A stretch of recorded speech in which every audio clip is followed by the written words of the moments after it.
നേത്ര സംരക്ഷണത്തിന് നമ്മുടെ Ahalya. Ahalya foundation eye hospital, കേരളത്തിൽ എല്ലായിടത്തും. കാർഷിക മേഖലയുടെ മനസ്സ് കീഴടക്കി LDF സ്ഥാനാർത്ഥി N അരുണിന്റെ പര്യടനം. ആയവന പഞ്ചായത്തിലും പായിപ്ര പഞ്ചായത്തിലെ മുളവൂരിലും N അരുൺ പര്യടനം നടത്തി.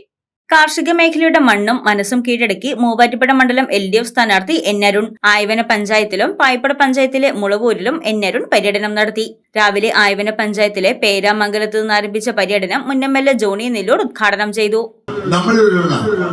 ജനങ്ങളുടെ വേദന അറിയാവുന്ന ഒരു സാധാരണ കുടുംബത്തിൽ പിറന്ന അധ്വാനിക്കുന്നവരോടൊപ്പം, പാവപ്പെട്ടവരോടൊപ്പം, സാധാരണക്കാരോടൊപ്പം ജനിച്ച് ജീവിച്ച് വളർന്ന് കളിച്ചു വളർന്ന് ഇപ്പൊ അവരോടൊപ്പം നടന്നു നീങ്ങുന്ന കരുത്തുറ്റ ഒരു ജനനേതാവ്.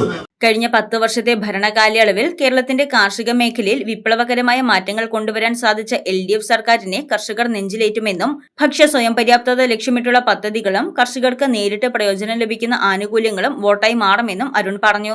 2011-14 കാലയളവിൽ ഇതൊന്നും നമുക്ക് കാണാനുണ്ടായിരുന്നില്ല. അന്ന് കോവിഡ് ദുരിതം ഉണ്ടായില്ല, കോവിഡ് മാരി ഉണ്ടായില്ല, മഹാപ്രളയങ്ങളുണ്ടായില്ല, മറ്റു ദുരിതങ്ങളൊന്നും ഉണ്ടായില്ല.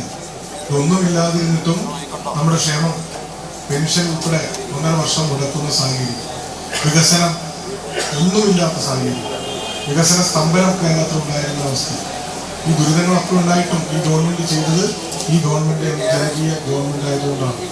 വിവിധ സ്ഥലങ്ങളിലെ സ്വീകരണങ്ങൾ ഏറ്റുവാങ്ങി പര്യടനം പുന്നമറ്റത്ത് സമാപിച്ചു. വൈകിട്ട് പായിപ്പട പഞ്ചായത്തിലെ പെരുമറ്റത്ത് നിന്ന് ആരംഭിച്ച പര്യടനം ആട്ടായത്ത് സമാപിച്ചു. സ്ത്രീകളും കുട്ടികളും ഉൾപ്പെടെ വൻ ജനപങ്കാളിത്തമാണ് ഓരോ സ്വീകരണ കേന്ദ്രങ്ങളിലും ദൃശ്യമായത്. പഴങ്ങളും പച്ചക്കറികളും അടങ്ങുന്ന കാർഷിക വിളകളും പൂക്കളും നൽകിയാണ് സ്ഥാനാർത്ഥിയെ വരവേറ്റത്.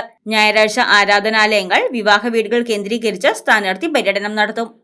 News desk Muvattupuzha news. തോട്ടത്തിൽ സിൽവർ കളക്ഷൻസ്, തോട്ടത്തിൽ arcade, opposite Sayana hotel, TB junction, Muvattupuzha.